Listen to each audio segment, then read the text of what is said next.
Good morning, good afternoon, good evening. Thank you for being here with me. Welcome to Conversations Here and Now. My name is Naresh, and I'm looking at all the stress that is happening in this world today.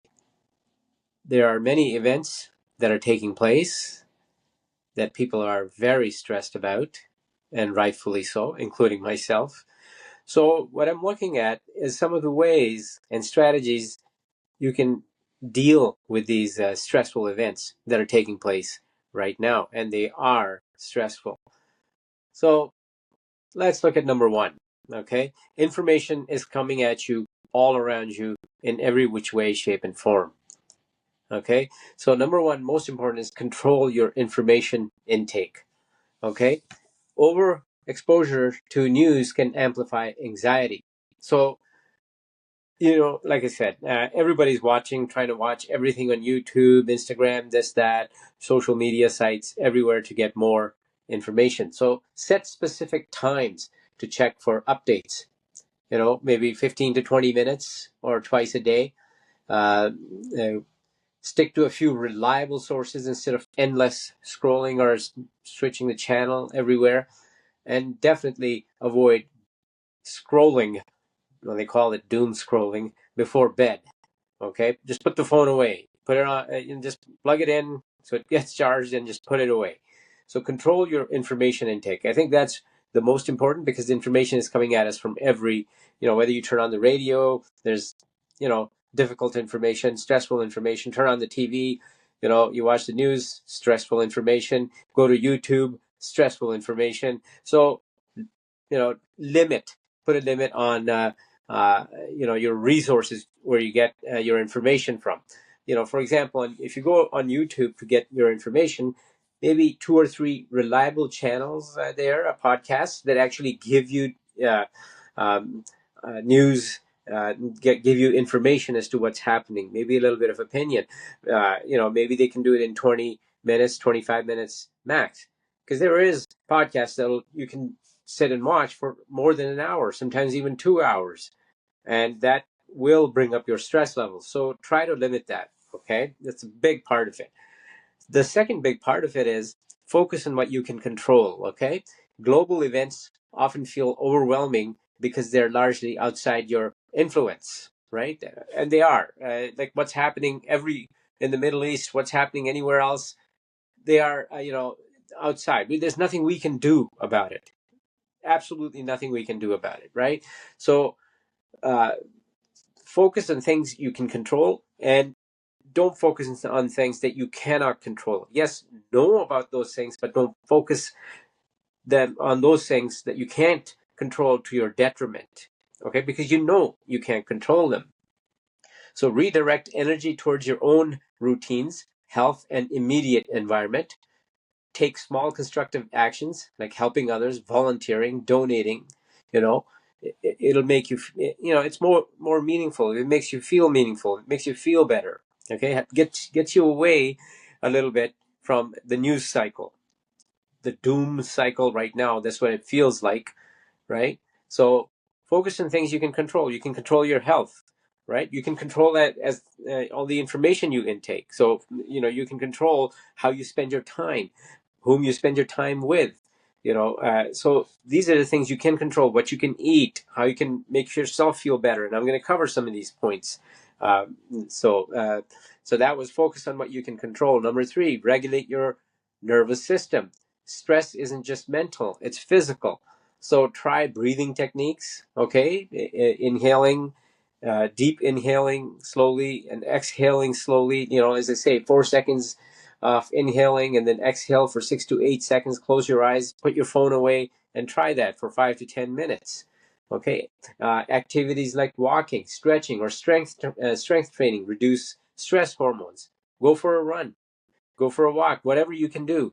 Okay, if you have a bike, take a bike and go bike quietly, peacefully. Limit your caffeine intake and prioritize sleep. Sleep is critical to fighting stress. So regulate your nervous system. Exercising is one of the best ways to regulate your nervous system, and it helps you fall asleep at the end of the day as well. So That's a big point. Number 4, maintain structure in your day. So uncertainty makes people feel unanchored. So, if you're not certain about things, what you're doing, where things are going, then you feel like a boat that's cut loose in the lake. It's going all over the place. There's no direction, right? So keep consistent wake and sleep times. Always try your best to wake up on the same time and sleep at the same time. Plan small, achievable tasks each day. Include something you enjoy: music, hobbies, time outside, as I had mentioned before. All right. If you like listening to music, put music on for an hour. If you like, whatever, even on your phone or your computer, if you have a game that you can play, whether it's puzzles, whatever, mahjong, chess, checkers, do that. It takes your mind away from all the troubles that are happening right now.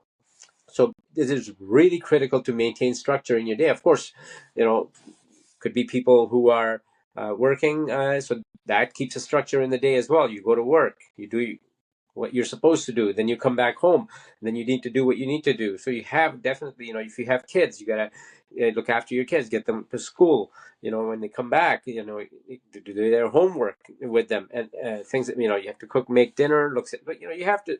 So that sets a structure in your day. But if you're maybe retired, that might be a little bit different. You might be alone by yourself, or you might be just with your spouse. So that structure, if you're retired, is different than people who are not retired, who are still working, but do maintain a structure. Number 5 is really important. Stay socially connected. Do not isolate yourself. Isolation tends to magnify stress. Talk with friends or family about how you're feeling. Balance serious conversations with lighter ones, with humor and normalcy. That matters, okay? So talking, pick up maybe a couple of friends you can call every day, or at least one friend you can call every day, and just talk about stuff, 10, 15 minutes. It's huge. And when you talk, maybe you don't want to talk about the events that are happening, because that just magnifies the stress again, right? Because you both are going to go at it again. So maybe talk about other stuff, laugh about other stuff, talk about work if you have a work friend. So definitely have to stay, maybe join a club of some type, stay socially connected. So do not isolate yourself. And you just sit there thinking, what's going to happen? What's going to happen? How do I handle this? So do not isolate yourself. And next one is important, is because everybody does catastrophic thinking. So challenge catastrophic thinking. We as human beings have this habit of always thinking the worst. The worst is going to happen. So the brain often jumps to worst case scenarios, right? Ask, is this a fact or fear? Is something may happen, could happen, is definitely going to happen, or not. So look at that. Look for balanced perspectives, not just extreme outcomes. Okay. Remind yourself that uncertainty does not equate with inevitability. Okay. So if you're uncertain about something that may be about to happen, doesn't necessarily mean that it will happen. Okay. So do your best to stay away from absolutely catastrophic thinking. A lot of people fall into that trap. Oh my God, this is going to happen. Oh my God, this is going to happen. And the stress levels goes shooting right up. And then it doesn't happen, right? But that stress damages you physically, right? So mentally and physically. So please do not, get involved in, do not fall into the trap of catastrophic thinking. Um, and the next one is also important. Create mental boundaries. You don't have to carry the whole world at all the whole time. You don't have to carry the whole world all the time. Give yourself permission to disengage temporarily. Again, as I had mentioned before, do activities that fully absorb your attention. Not reading games. Yes, you read a game. Reading, games, and creative work. All right. Yet you gotta disengage temporarily during that. Nobody's saying be a total shutout where you just don't want to know anything. It's important to know things, and knowledge is king. Knowledge is important, but it's also important to have your own time. So, you don't want to be constantly be attached and constantly be getting bombarded with the news. Right now at this time, the news is very stressful. We all know with the situation in the Middle East that it is very stressful, and everywhere else in the world, economy is very is not the best right now. So all that creates extra stress. So, it is really important. Again, do activities that absorb your attention. As I said before, whether that's going out for a walk, going out for a run, going out for a bike ride, going for a swim.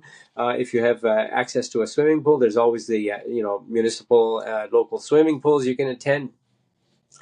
Get a good book from the library, read, attend the library, sit there and read. Get a good book and a couple of books and read. Play some games, whether it's on your phone, it's on your computer. If you have board games, you can play board games with your kids. Okay, so these are things that will, dissipate the stress. They create mental boundaries. So at that time, when you're doing those activities, you're not, focused on the stress anymore. So please, that's a really important thing. Uh, Again, number 8 is practice grounding techniques. When your stress is totally spiking because you just saw something on the news, you know, just get away from it. And I've heard this really helps, so I'm going to say this: name 5 things you see, 4 you feel, 3 you hear, 2 you smell, and 1 you taste. So again, name 5 things you see, 4 things you feel, 3 things you hear, 2 things you smell, 1 thing you taste.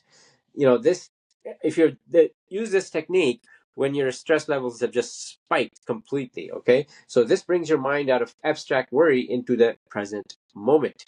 Okay, so, and this can be used anytime, whether you're at work, something has just stressed you right out, or in life something has just stressed you right out. So that technique that I just mentioned is really good. If you follow it, it will take you out of that stressful moment and bring you into the present moment, and help ground you. Okay, so that stress moment that's happening breaks. Okay, and of course, limit exposure to emotional contagion. Stress spreads socially and digitally. Be mindful of highly emotional or alarmist content. Curate your social feeds if needed. Yeah, again, of course, you can. Let's say you like YouTube, or you like Instagram. All of these, Twitch, whatever. All of these have alarmist content.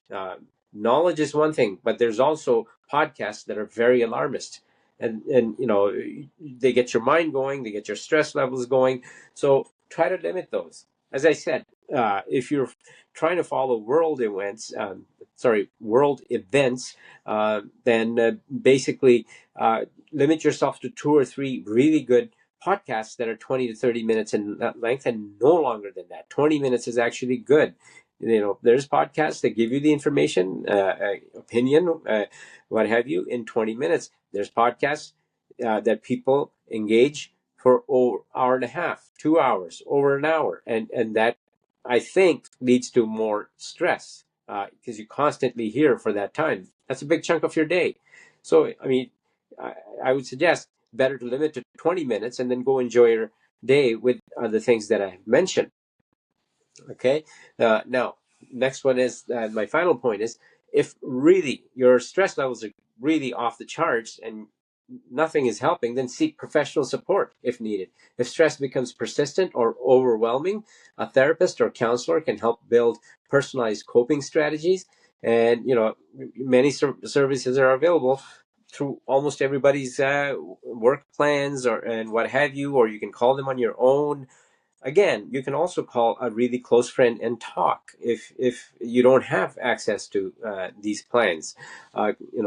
Everybody has some friends that you can call and talk, whether it's friends at work, friends that you've had for a long time, and just talk about stuff. You don't have to talk about all the current events, but it's highly suggested that a therapist or counselor be used, because that can help build personalized coping strategies. They can help you far more than a friend might be able to, unless that friend is a counselor.